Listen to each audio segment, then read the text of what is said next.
अस्सलामुअलैकुम। ये हम स्मूदी बनाएंगे। ये हम बनाएंगे स्मूदी। तो इसके लिए लेंगे 2 कीवीज़, ये 4 एप्पल्स, 1 हाफ लेमन, इसको हाफ करेंगे, स्क्वीज़ करेंगे जग में। और ये मेरे पास पाइनएप्पल, तो इसको मैं लूँगी हाफ, और 1 गिलास Apple juice.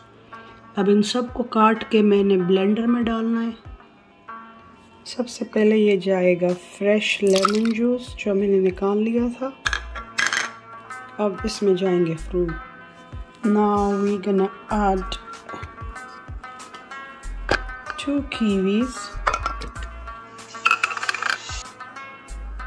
Now I'm adding 4 apples and half pineapples. I'm gonna add some apple juice.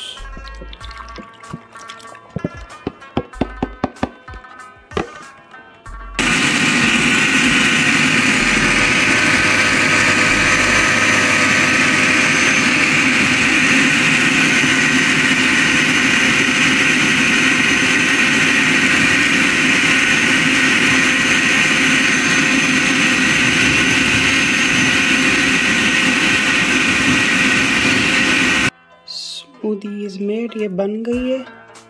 अब इसको ग्लास में निकालेंगे